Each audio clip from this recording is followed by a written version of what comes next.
জনগণের বন্ধু না হলে কি এই কথা বন্ধু হলে বলে? এরকম সেটাই উক্তি বলছি। কি আসে একজন মানে কর্মকর্তার মুখ থেকে? এই কথাটার ভিতরে একটা বার্তা আছে, এই কথাটার ভিতরে একটা বার্তা আছে। সেই বার্তাটার সাথে আমি এর আগের পার্টে যা বলছি সেটা আপনার মিলবে। সেটা হলেই যে এই পুলিশ অফিসার যদি এটা বলে থাকে আমি পুলিশ, আমি মারলে এটার জন্য কোনো বিচার হবে না। বিচার হবে না। এএসআই আরিফুল ইসলাম এই কথা বলেছে। আচ্ছা, নাম নাই বললাম, নাম তো বলছেন আপনি। এটার মানে হচ্ছে এই যে তারা ভাবছে তাদের কেউ ক্ষমতায় আসছে, অর্থাৎ উর্দি পরা কেউ। উর্দিপরা কেউ না, অর্থাৎ যাকে আমরা বিতাড়িত করলেন আপনারা আন্দোলন করে, আপনিও তো আয়না ঘর দেখে আসছেন, তো যাদেরকে বিতাড়িত করা হয়েছে তাদের লাইক মাইন্ডেড কেউ, মানে একই চরিত্রের, একই বৈশিষ্ট্যের ক্ষমতা আসতেছে বলে তাদের কাছে মনে হচ্ছে। আমরা তো এটি চাইছিলাম না প্রশাসনের কাছে। না, এটা আমি সেটাই আপনাকে বলছি যে তা না হইলে এই কথাটা এখন বলার কথা নয়।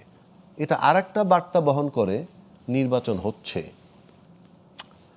এই কথাটা আরেকটা বার্তা বহন করে যে নির্বাচন হচ্ছে এবং এই নির্বাচনের মাঠে ওনরা থাকবেন।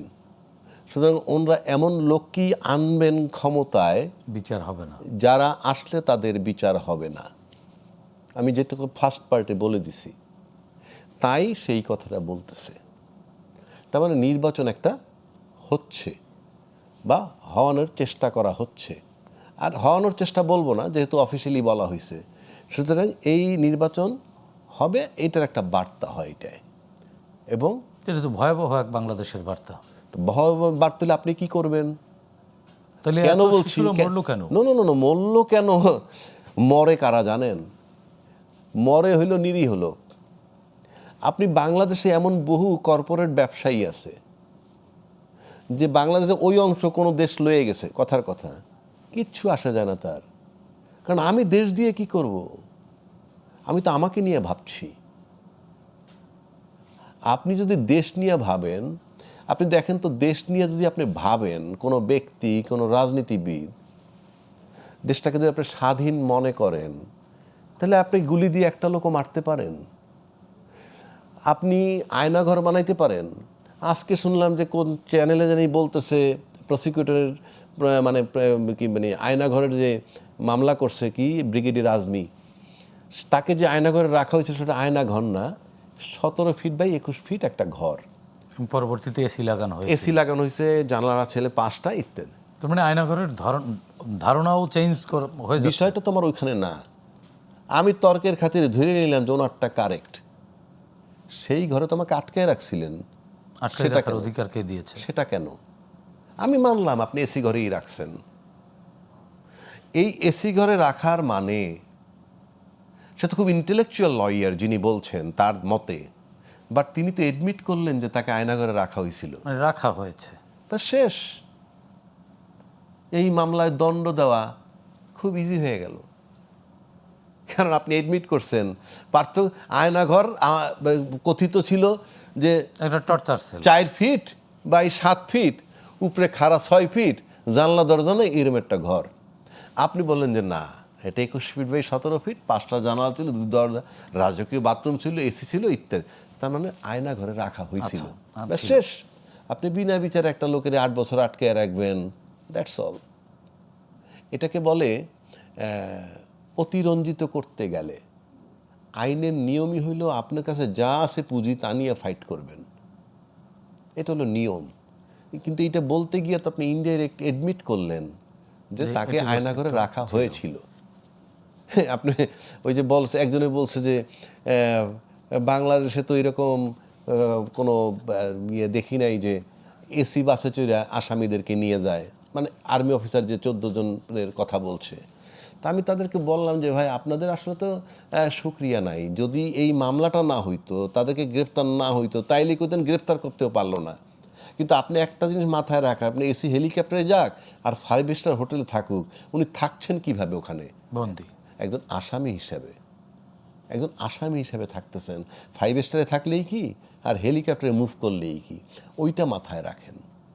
তো আপনি যদি ওইভাবে চিন্তা করেন, এই যে সরকারের অর্জন, এই সরকারের অর্জন দেখেন, কে কতটুকু চাইছে না চাইছে আমি জানি না, কিন্তু যারা চেয়েছে যে একটা বিচার হোক সেই বিচারটা উনি করেছেন। যারা চেয়েছে যে আয়নাঘরের নেতৃত্বে যারা ছিল তাদের একটা বিচার হোক, বিচার তাদের কমপ্লিট না হইলেও তারা কিন্তু কাস্টডি, অনেকটাই এগিয়েছে। যারা চেয়েছিল যে বিডিআর একটা তদন্ত হোক, যেখানে দায়িত্বশীল ব্যক্তিরা বলেছেন যেন বিডিআর তদন্ত ফিনিশ, এটা নিয়ে আর কথা হবে না, ফুল স্টপ। তারপরেও কিন্তু একটা তদন্ত হয়েছে এবং প্রকাশ পেয়েছে, সেটা প্রকাশ পেয়েছে এবং ইন্টারন্যাশনাল একটা ওয়েবসাইটে পাবেন। এবং এই একটা রিপোর্টে বহু মানুষ বিপদগ্রস্ত হয়ে যাচ্ছে। তো এগুলোও কিন্তু একটা বিরাট কাজ, যেটা আমি বলি বাংলাদেশে কোনো রাজনৈতিক সরকার ক্ষমতায় থাকলে এই বিচার করা সম্ভব হতো না। তারা কি পারতো না, না তারা সাহস দেখাতো না? এখন এই প্রশ্ন যদি আমারে করেন তাহলে তো ওইটা বলতে হয় যে আবারও বলছি, নির্বাচন করলে তাদেরকে ক্ষমতায় আনবে যাদের কাছে দুর্নীতিবাজ লোকগুলা নিরাপদ থাকবে। তো তাহলে আপনি নির্বাচিত করে কাকে আনবেন, আর সেই নির্বাচিত সরকার কিভাবে এই যে বিচারটা করবে, এটা আপনি কিভাবে আশা করেন? আবার যে ফেব্রুয়ারিতে যে নির্বাচন হতে যাচ্ছে তাতে যদি এই রায় বিচারগুলো কমপ্লিট না হয়, দৃঢ়চিত্তে কাউকে আমি বলতে শুনি নেই যে আমরা ক্ষমতায় গেলে আমরা এই বিচারগুলো কন্টিনিউ, দৃঢ়চিত্তে বলতে শুনি, বলে এটাকে বলে মিনমিনে বলে। এটা কি বলার জন্য বলছে? এই যে মিনমিনে যেটা বলে বলার জন্য, আপনি নিশ্চিত থাকেন এটা মানে এই না কালকে রাজনৈতিক সরকার আসলেই এই যারা আন্তর্জাতিক আদালত ট্রাইব্যুনাল আসামি যারা গ্রেপ্তার তারা ছাড়া পেয়ে যাবে না, প্রলং হবে। লিখে রাখেন, নোট ইট ডাউন, তারপরে বললেন আমাকে। জি, ধন্যবাদ রাজ্জাকি ভাই। আমাদের সাথে যুক্ত হয়েছেন বিপ্লবী ওয়ার্কার্স পার্টির সাধারণ সম্পাদক সাইফুল হক। এবং আমি জানি সাইফুল ভাই দীর্ঘ যানজটে পড়ে একটু বিলম্ব হয়েছে, দর্শকের কাছ থেকে ক্ষমা চেয়ে নিচ্ছি। সাইফুল ভাই, আপনাকে স্বাগত জানাচ্ছি আমাদের সাথে যুক্ত হওয়ার জন্য। আমরা আলোচনা শুনছিলাম রাজ্জাকি ভাইয়ের কাছ থেকে। রাজ্জাকি ভাই এখনও কনফিউজ যে নির্বাচন একটা হবে, তবে নির্বাচন একটা হওয়ানো হচ্ছে এরকম বলছেন, তবে এই নির্বাচনের মাধ্যমে কাঙ্ক্ষিত বাংলাদেশ পাওয়া যাবে কিনা সেটি নিয়ে তিনি বেশ সন্দিহান। আপনার কাছে একটু শুনতে চাই। আপনাকে ধন্যবাদ। আমার বিলম্বের জন্য দর্শক শ্রোতা, আমি ক্ষমা প্রার্থী। আমি ঢাকা শহর যে আর বাসযোগ্য থাকছে না, এগুলো প্রতিদিন আমরা তার আজকে তার পরিস্থিতি শিকার। জি জি, প্রিয়ভাজন রাজ্জাকি ভাই, আর যারা দর্শক শ্রোতা আপনাদের জন্য সালাম। না, আমরা প্রথমত মনে করি যে ফেব্রুয়ারি যে নির্বাচন, এই নির্বাচন তো আমাদের বহুল প্রত্যাশিত এবং কাঙ্ক্ষিত। 17 বছর ধরে আমরা এরকম একটা নির্বাচনের জন্য আমরা অপেক্ষা করছি।